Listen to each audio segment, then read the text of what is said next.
There it is. We are live. Hey, everybody. I'm glad y'all could join us today.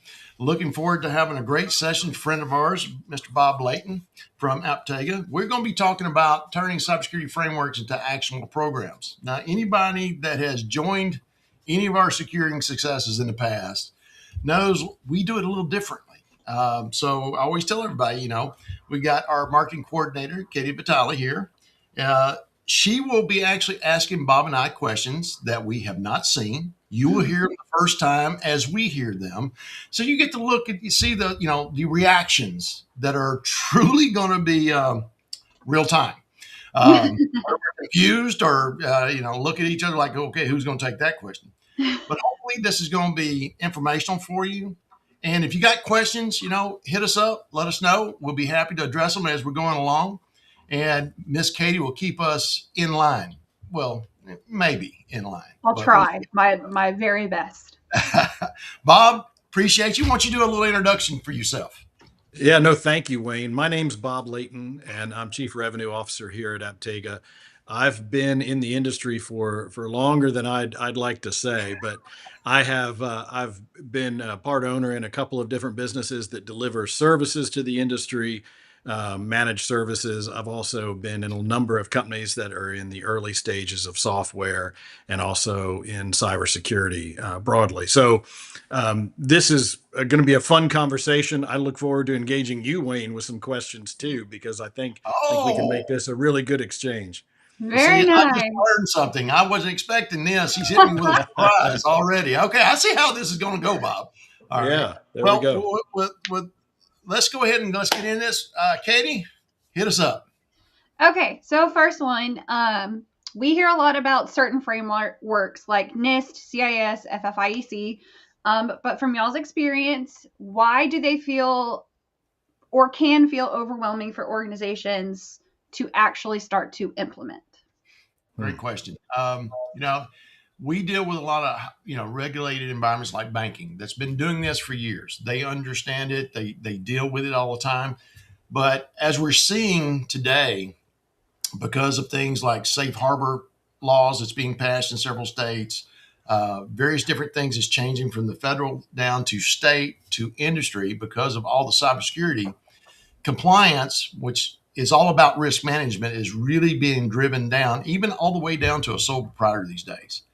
And I can understand why it's overwhelming that, here's all these things you got to go off and do that you never had to deal with in business before. Okay.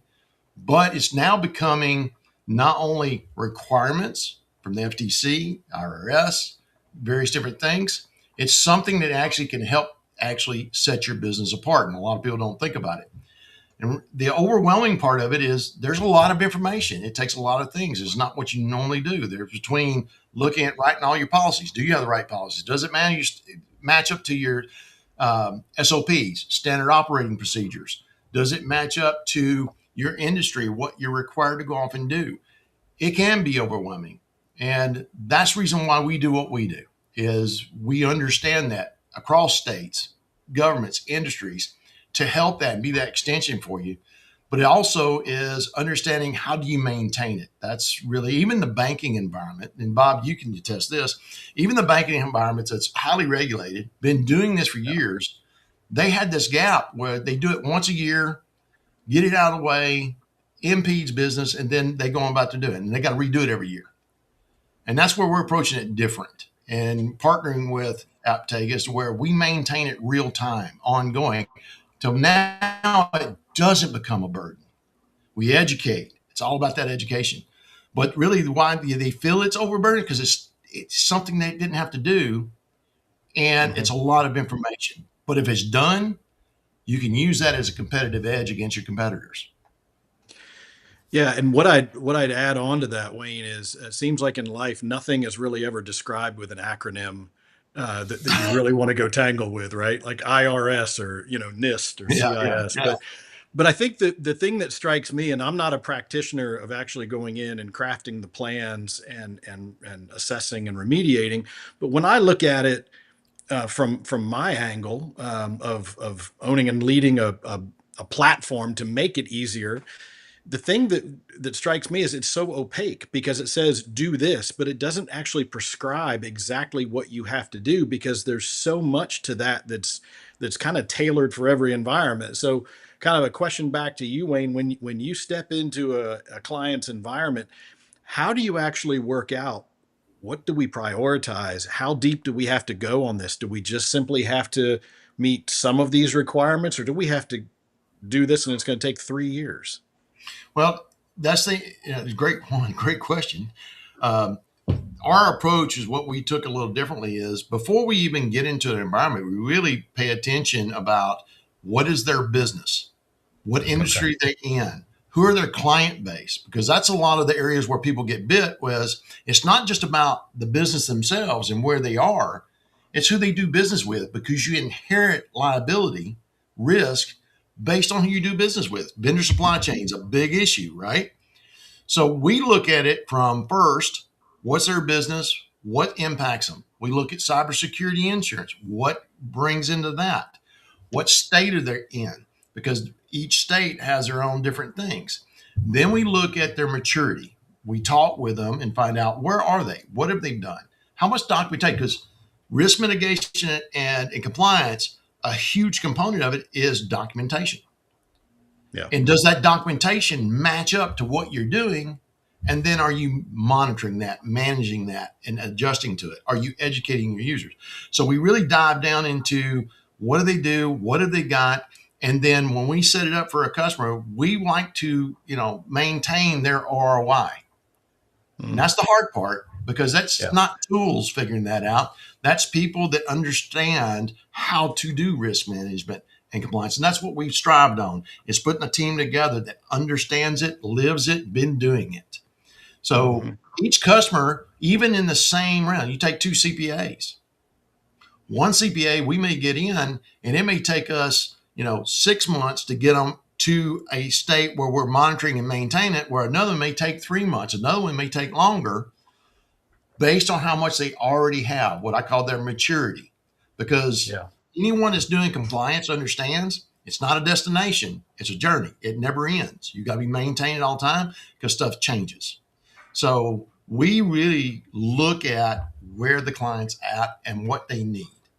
And we take every one of them uniquely.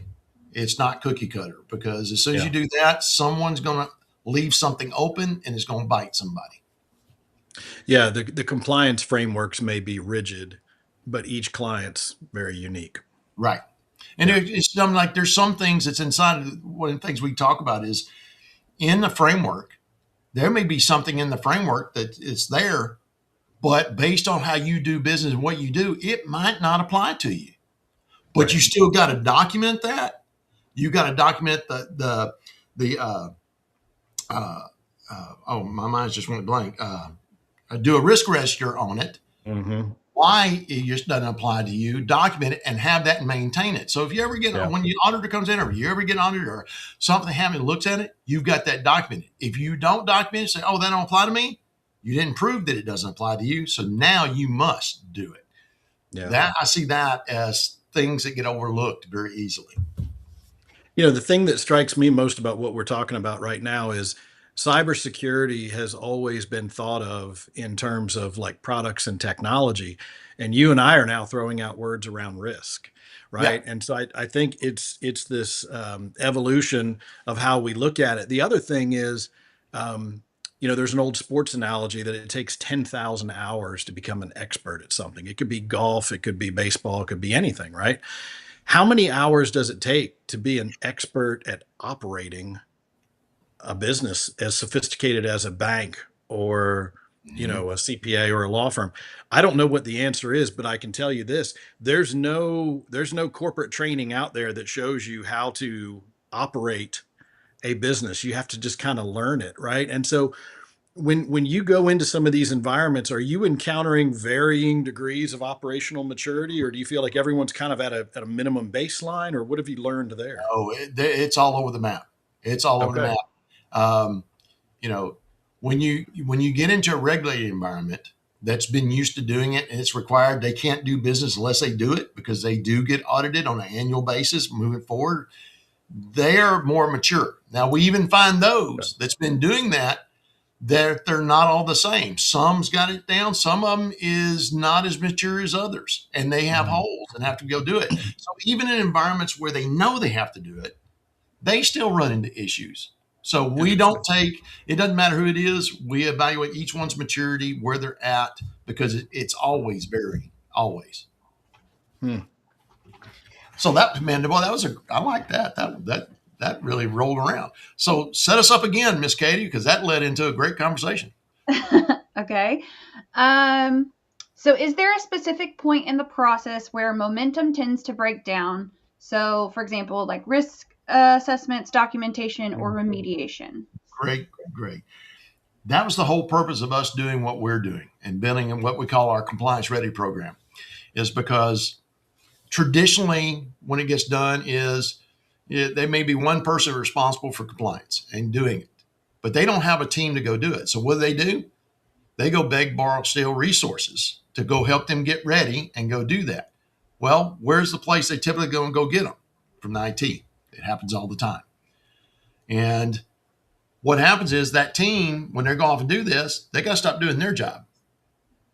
They may be dibbling at it, but they're not doing it full time because they're focused on this other, going doing all this. So now they get behind on that. So it creates a turmoil inside of that. So that affects the business itself. And then there's a double-edged sword to that, is because the very people that's doing the analysis, the gap analysis, where I sit from a compliance standpoint, that is the very people that's doing the work, which is not good. Auditors now are way much harder on it now than they used to be. Is the person doing the compliance analysis should not be the same person that can make a change to the environment and tweak it. I had a lady that I was talking to, she's a compliance officer at a fairly large bank, 15 billion in assets, decent sized community bank. And that was her situation, was doing it. And I said, okay, I'm gonna ask you a question. Don't take offense. I don't mean this derogatory, but there's a point to it. And I asked her, I said, have you ever called your baby ugly? And she looked at me funny. I said, I'm serious. I promise you, I'm not trying to be derogatory. I'm really serious. And she said, well, of course not. And I said, there's not an IT person alive that's ever said their environment's dirty either. And it was almost the light bulbs just come on. Yeah. And it's that segregation. So there's a lot of folks that do IT, but they're trying to do compliance too. And they're already behind the 8 ball. So you think about IT doing this, and where things really create the turmoil is, I can't get IT guys to put their time in on a ticket. How am I going to get them to document compliance? Yeah.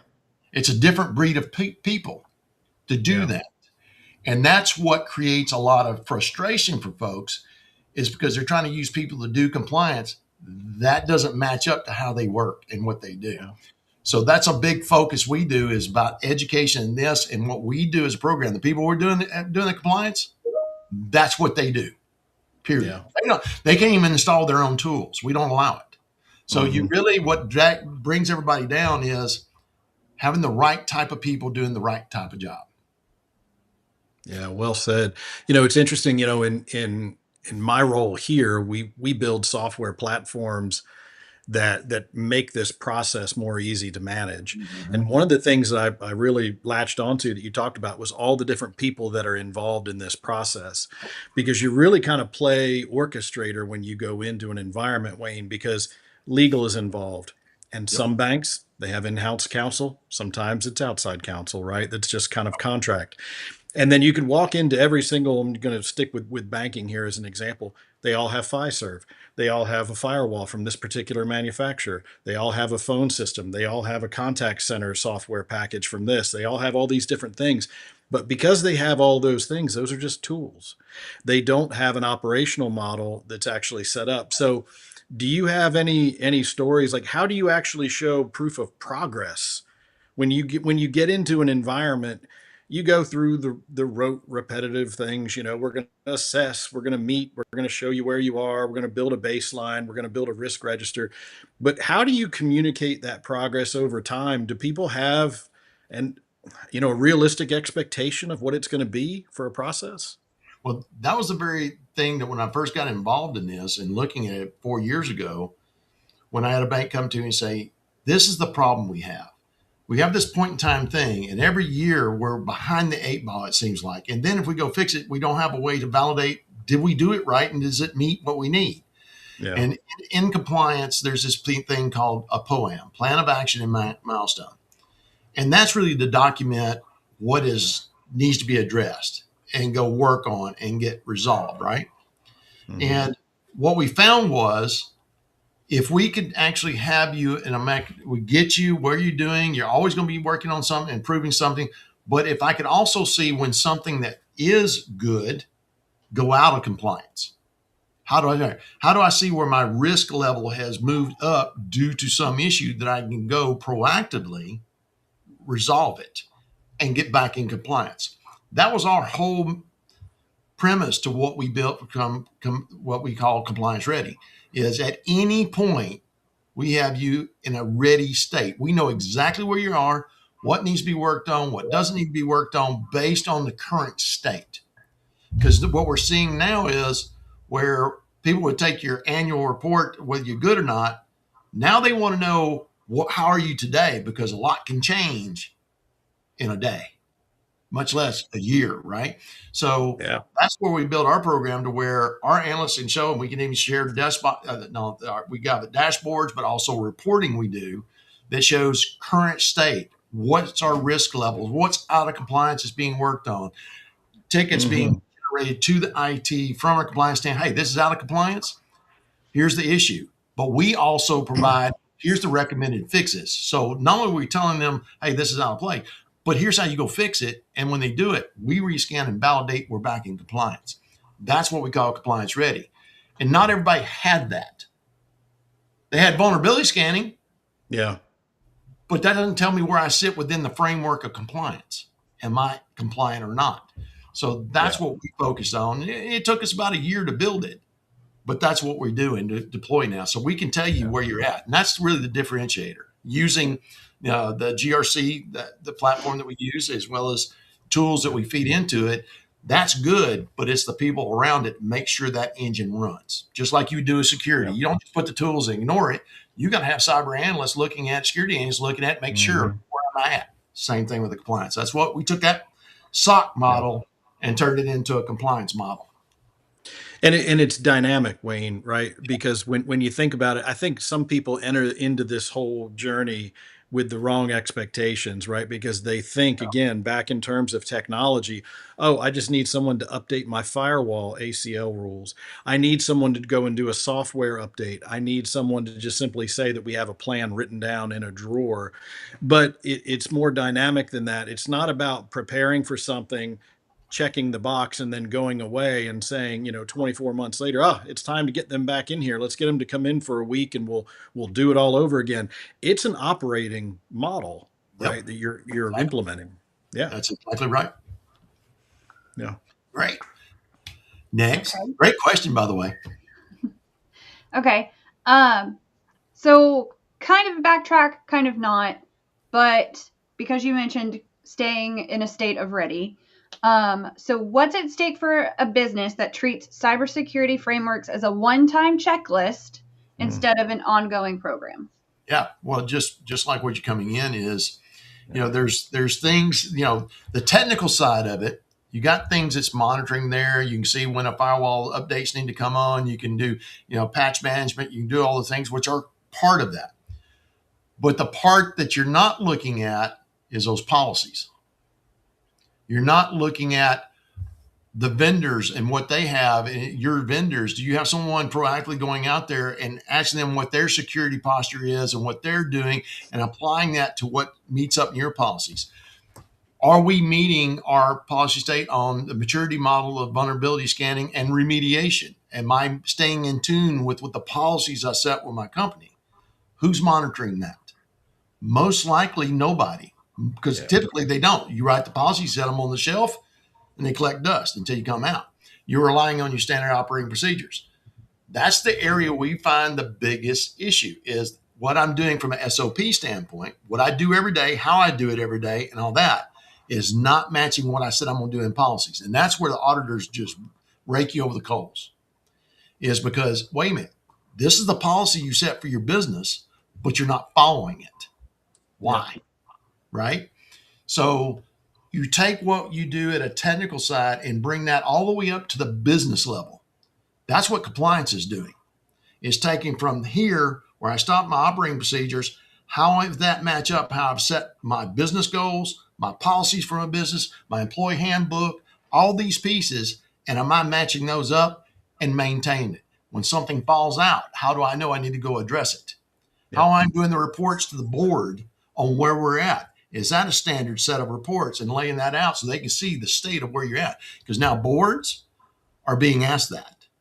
Every board I sit in today, that's what I go present on that we're doing compliance for is a board wants to know because now the responsibility flows uphill if you're not meeting that.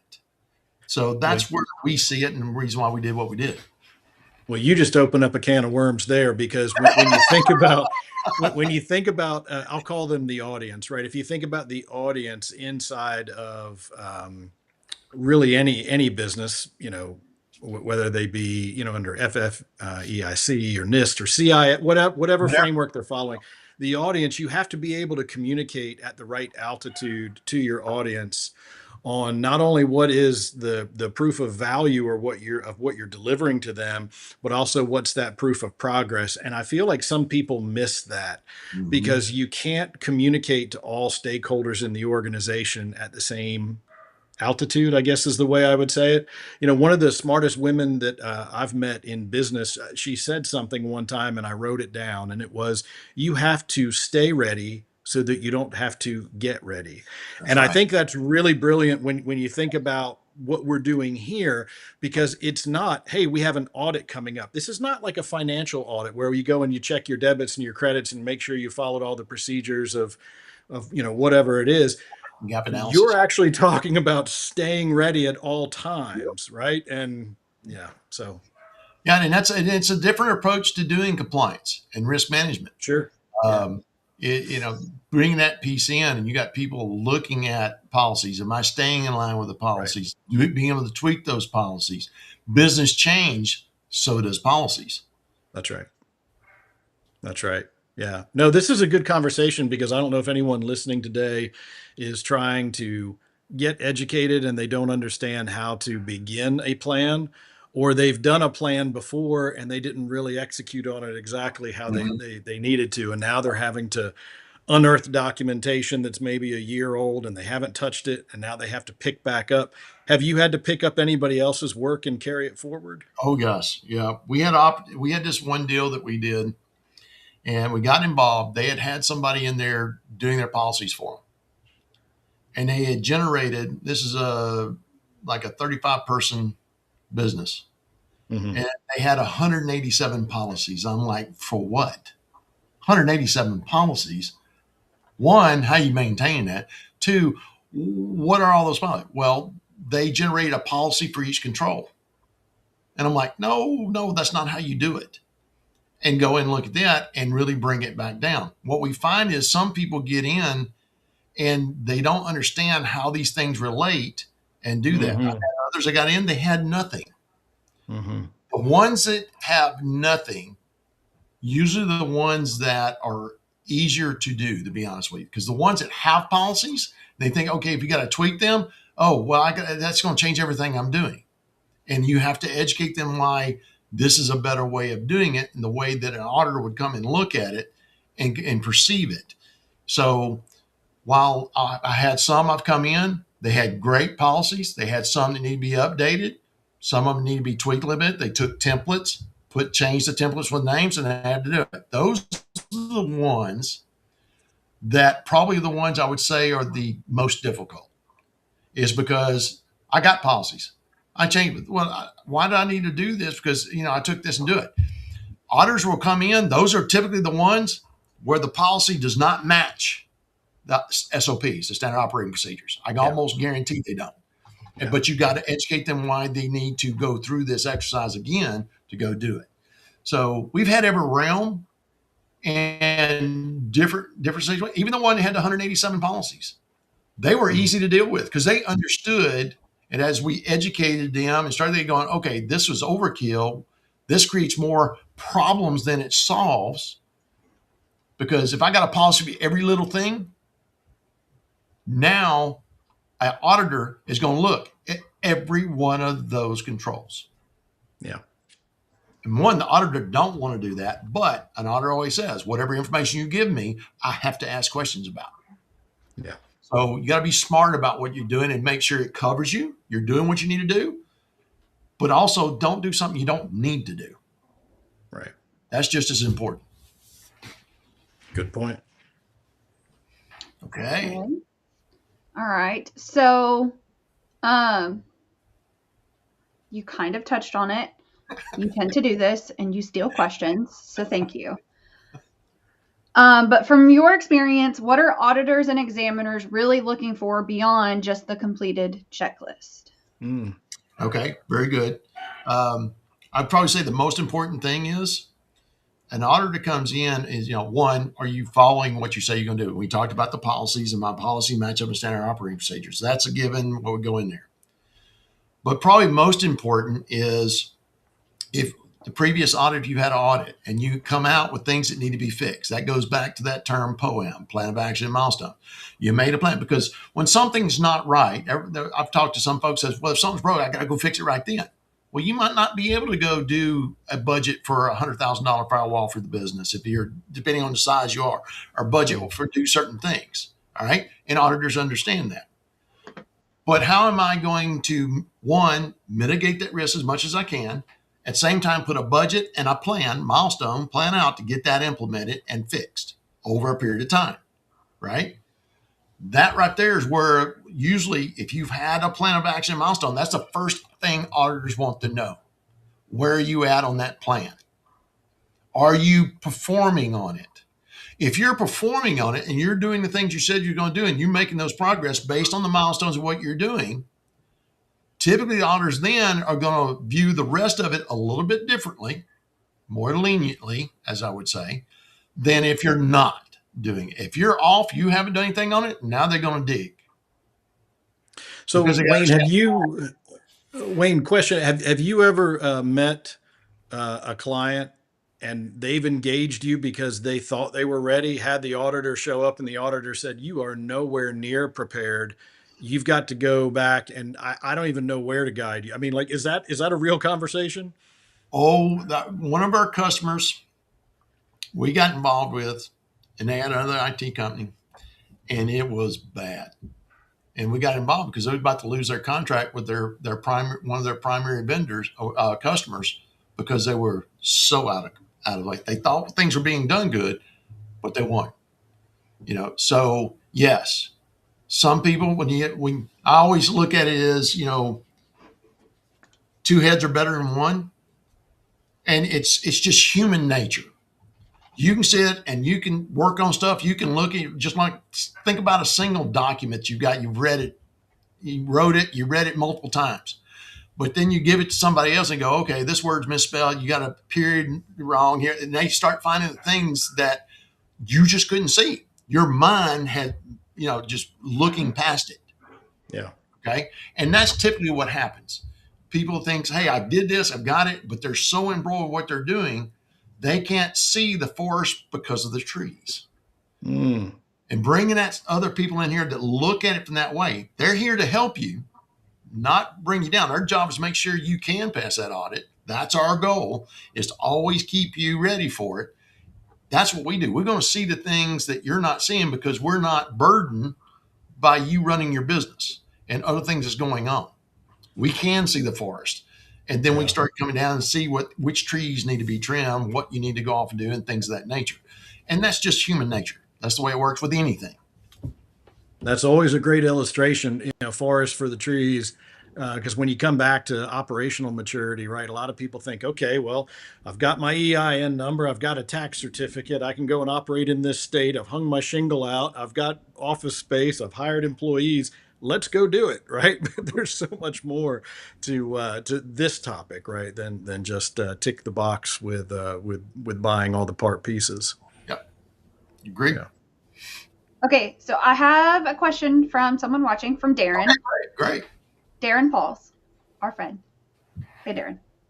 Okay, So he says, in most situations, or in most audit situations, whether it is a financial audit or others, the amount of digging required by the auditors is influenced by the readiness of the client.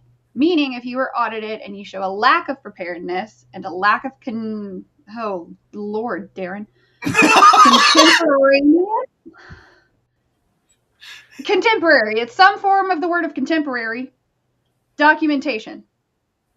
The auditors have no choice but to dig much deeper. I am a reader and I've never seen that word. Okay, anyways. In your experience, is that the case with these types of compliance audits? If that is true, being ready so you don't need to get ready is the key, right? 100%. Darren's dead on. And that's kind of where I was going with the POAM and documentation and what I'm doing. I got my policies. Is the policies tied to my standard operating procedures? That's good. I'm following that. I got a POAM. I'm doing this. I'm following what I'm doing to be ready. The more in line with that, when they ask those questions, they can see that you have a plan, you're following it, you're executing it. Then it works extremely well and they will dig less. It's just the way they are, because then they start spot checking. They go here. Okay, you said that. I'm going to go spot check here, spot check there, spot check there. Because they have to do something. They have to look at X amount. But if I'm not following it, now they're going to dig, and they're going to dig deep. Okay, and that's what drives that risk score, and you don't want that. So Darren's dead on. So this is really interesting, because from our angle, we have direct clients and partners around the world. And one of the benefits of using our platform is that we organize all of that data logically so that you can continuously monitor and manage and invest in how you're staying ready from these things. Because what we have learned is when an auditor comes in and wants to see the materials prepared, it also has to do with how well they are prepared and how well they are organized. And if it looks like there was thoughtfulness behind it and you actually have a system in place to take care of this. So I think Darren's question was spot on. Yeah, I agree. Yeah, throwing new words at me. Just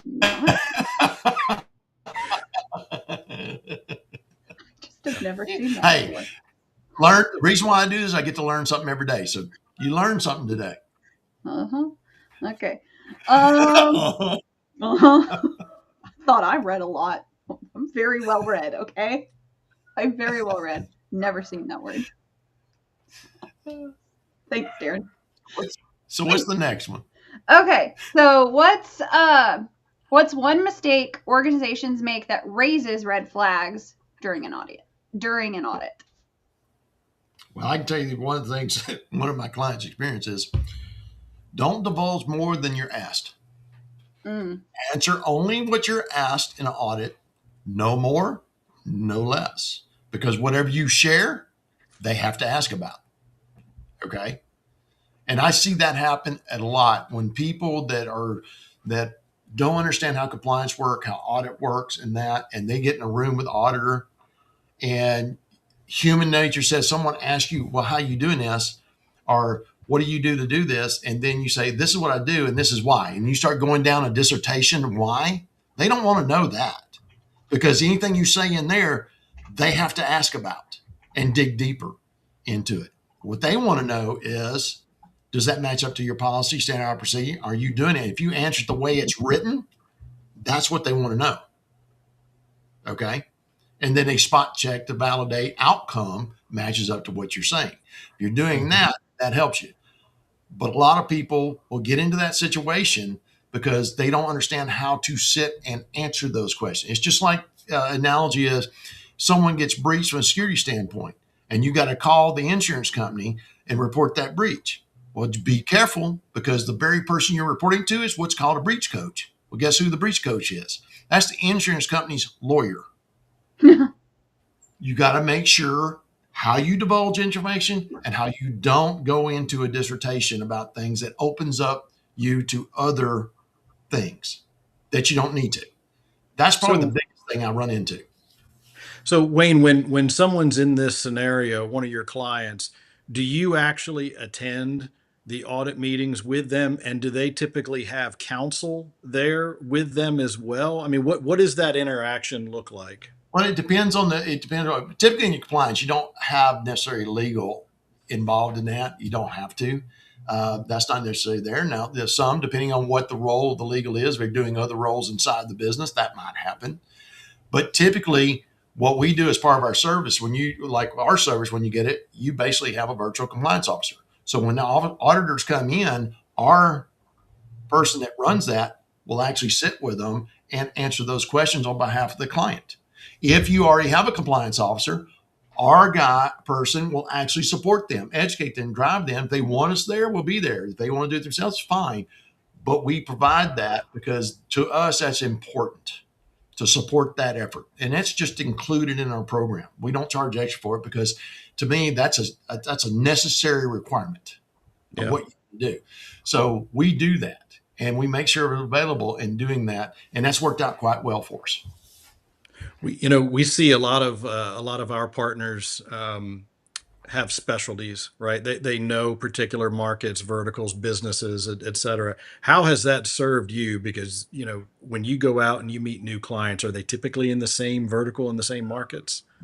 We have from banking to legal to CPA environments, manufacturing, energy. We're across the board. Okay. We even went through training on CMMC. We don't do CMMC for a reason, because when you do CMMC and your team is doing that, if you're involved, you don't want that. I don't want that crossbreeding into others.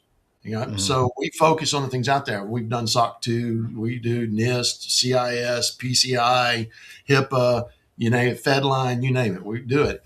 But what we do is make sure that we're educated and understand we stay educated, up to date on the different industries. That's the reason anytime someone wants to talk to us, we do homework on them, because, it's not just the industry, it's state, count, in some environments, even you bring down into counties and go into the federal. What are they doing? Where are the clients at? We want to understand that. So to us, that's one of the things that we bring our value add is we stay educated on that information, because that's part of our job, we feel, is to make sure that we guide you the right way.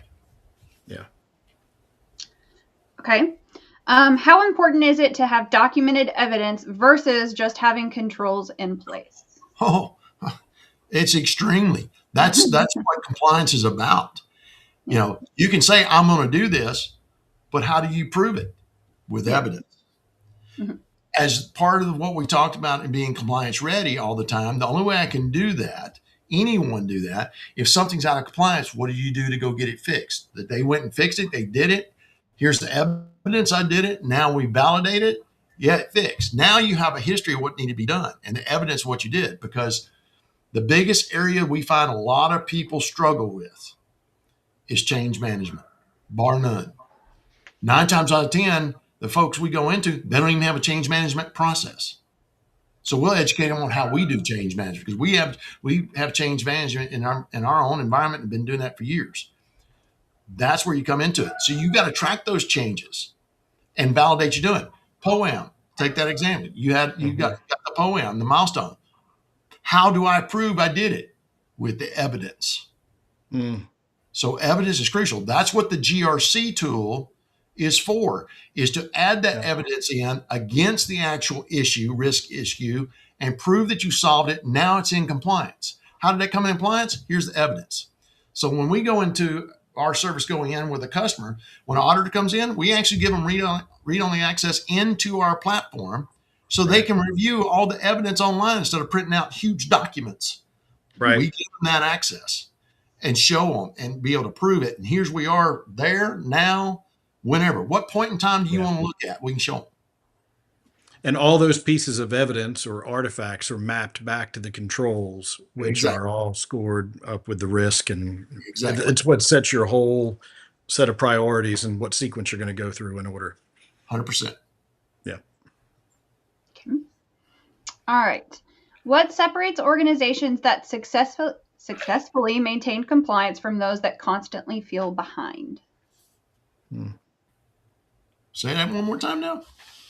What separates organizations that successfully maintain compliance from those that constantly feel behind?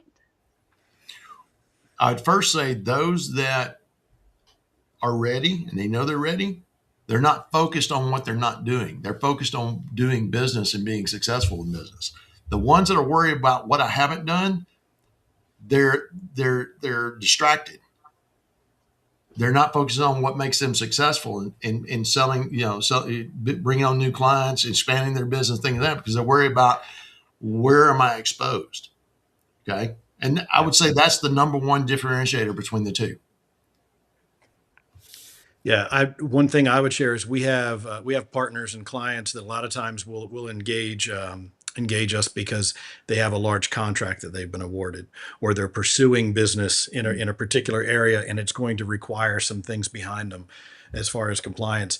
They can't confidently go after those contracts or go into those areas of business unless they know that they can meet those needs. Because if they're awarded that contract or down selected in a process or whatever, again, so I think this is where it just comes back to standard operating procedure in a business.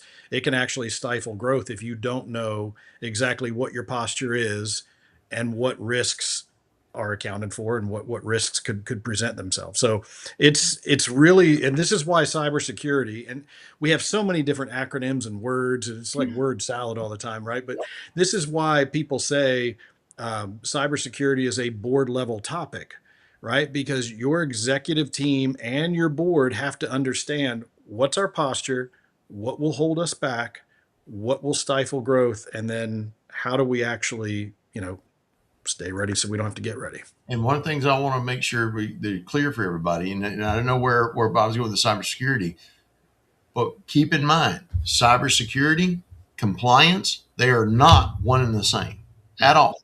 No, Okay. it's just one I can have component. security and not be compliant, but I can have compliancy without having cybersecurity. Okay. Yeah. So keep that in mind. They are definitely two different things, but very crucial to what you're doing. So make sure you keep that. I've run into a lot of folks that go, "Hey, I'm compliant." I'm like, "Okay, show me." And he's like, "What?" They start showing me all the cybersecurity they deployed and all this. I go, "Where's your policies? Where are your procedures?" They're going, "Oh, yeah, why do I need that?" Yeah. That's where you get into. I've actually had those conversations like that. Okay.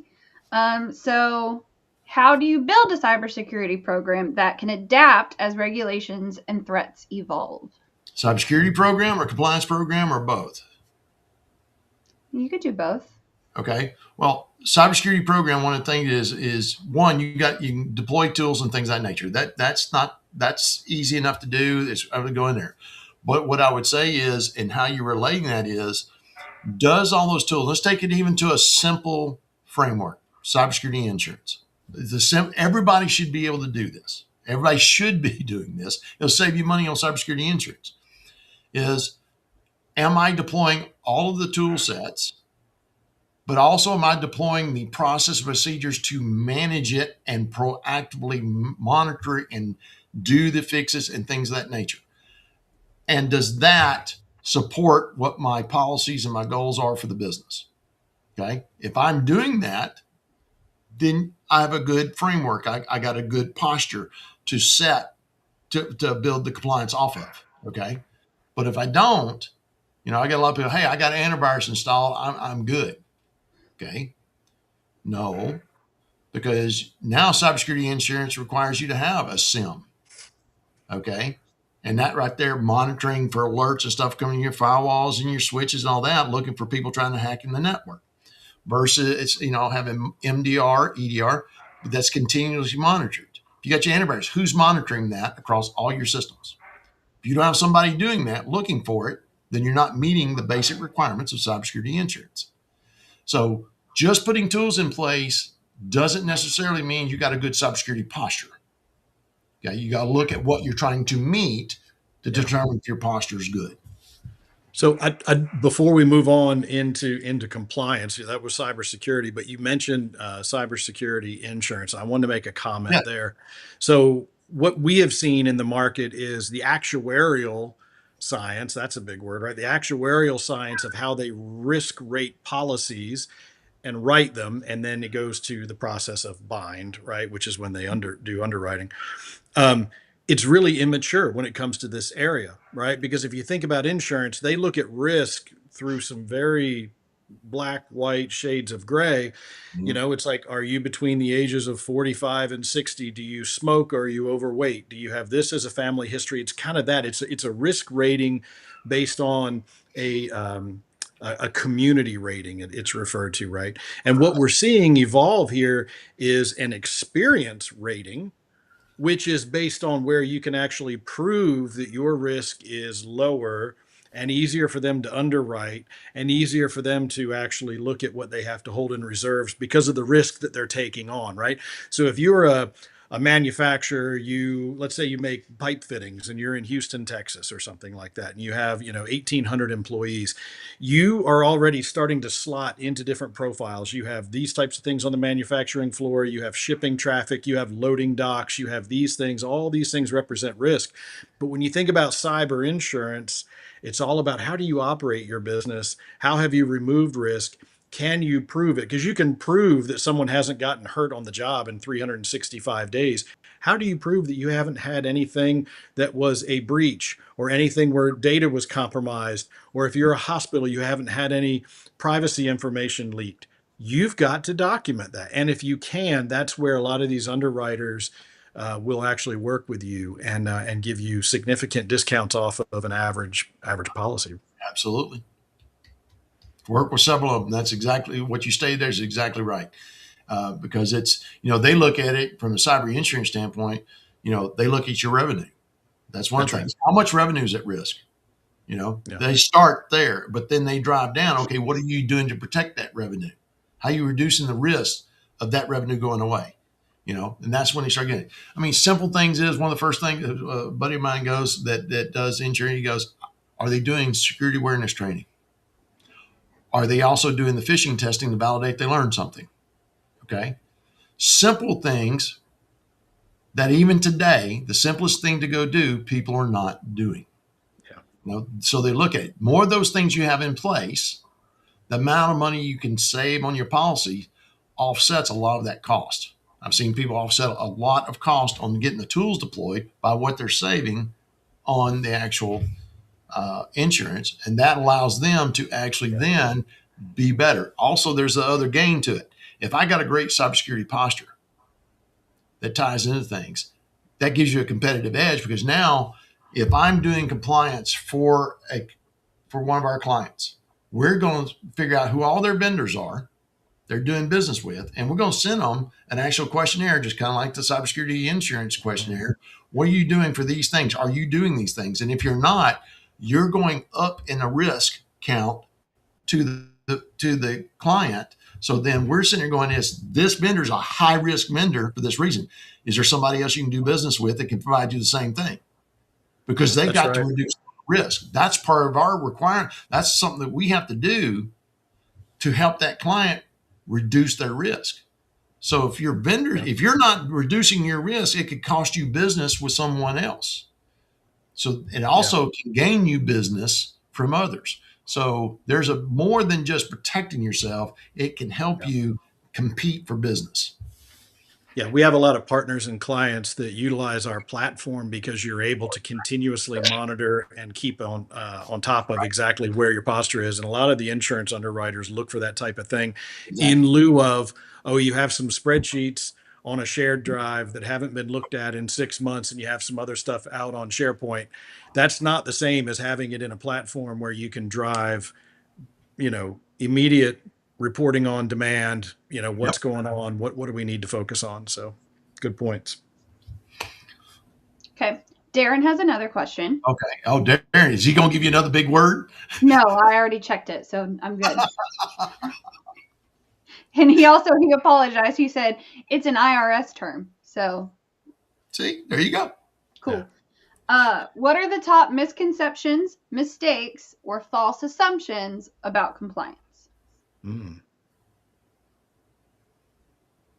That I can do it once and I'm done. That's probably the biggest thing is, we get in and say, hey, I got a set of policies. I got them. It's there. And it's like, when's the last time you looked at them? Last time I had to. And, it comes into it is probably the biggest ones is it's a one and done thing. And it's not. It's like I said earlier, it's not a destination. It's a continuous journey because regulations changes. How many changes have we seen come out of just the federal government alone about cybersecurity, about what you got to do from supply chain? Look at the FTC and what they did around taxpayer data and protecting it and things of that nature. And it's still evolving every day. States creating safe harbor laws. That's just like the state of Texas. There's 5 states now where they got very explicit safe harbor laws. Well, last September, Texas renewed their, actually released there and went into effect September 1st of 25 and it affects small business, 1 to 250 employees that people don't realize. But if you get hacked, you got to go into court of law and prove that you're doing all the things we're talking about to be exempt from punitive damage. But if you go in and you can't prove it, then you're not exempt. And now there's a double-edged sword. Now, cybersecurity insurance has everything they need to deny all your claims. So it's these things that people think you can do once and you're done, and you can't. It's a continuous evolution of just staying on top of things because the business changes, markets changes, all the compliance requirements change from time to time. So if you're not doing it, that's what puts you in the biggest trouble. I think that, to me, that's probably the biggest thing out there. How about you, Bob? I think the biggest misconception, you nailed it right out of the gate, that it's a one and done. And I think that's why people find Apptega and find our platform, is that they realize, hey, this is something that I'm going to need to be wed to for a while. And it's something that I'm going to have to invest in, and I'm going to have to get my operating team circled up around it. And we're going to have to really invest in getting the data into the platform. And once you've done that and made that decision, and you're able to go out, you can see comparatively how all the platforms differ. And that's where we've got thousands of customers around the world that utilize us, and partners like yourself. We're biased. We think you guys are the best. But this is where the market is today, is that people are changing, right? It's no different than some of the shifts in technology that have occurred in the past, where people moved away from bound and printed information to going to, microfiche, to going to all these other different things. I'm dating myself, by the way, by even saying the word microfiche. I wasn't going to say nothing. Yeah, but everything's online now, right? I'll share this one time. This was probably about 15 years ago. I took the kids to the library and I said, come on, I'll show you how the Dewey Decimal System works. And I went in there and I was like, where's the card catalog? And they said, oh, sir, we haven't done that in a long time. Just go over to the computer. I wasn't going to mention anything about punch cards. Yeah, I know. That's awesome. So what we got now? You got any more? We got some time left here for. We've got time for it. We can kind of do like a wrap up question. Okay. So if a business leader watching this feels behind, what's one thing they should focus on first? Mm-hmm. Oh, wow. Because there are, like anything, there's always many steps, but I would say, if you feel behind, that tells me that you're not sure where you're behind.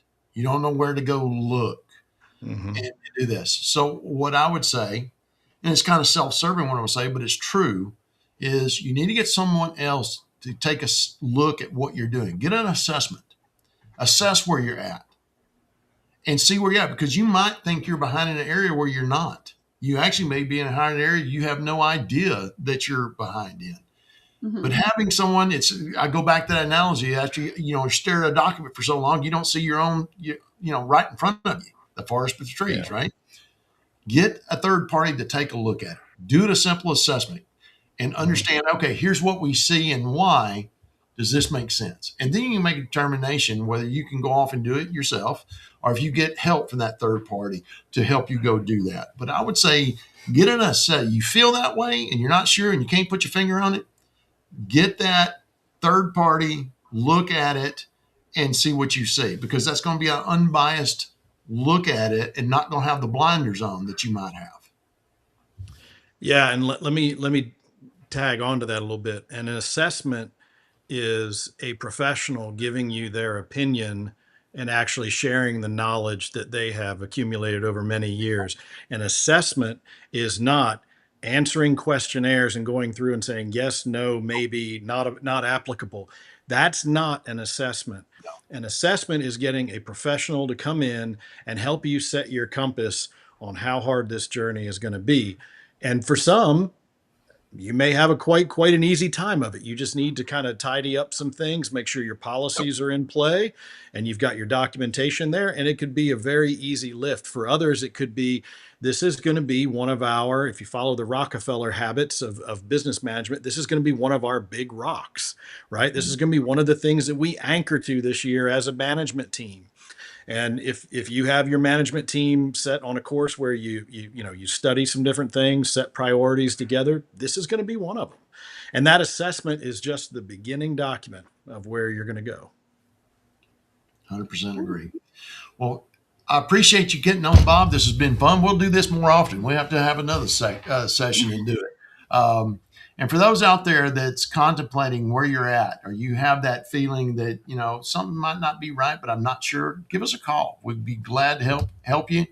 And we can share more about what we're doing. So until next time, be safe, enjoy yourself, and we will see you again next month. Bye, Thanks for having me, everyone. Wayne. Thanks, You're welcome, Bob. buddy. All right.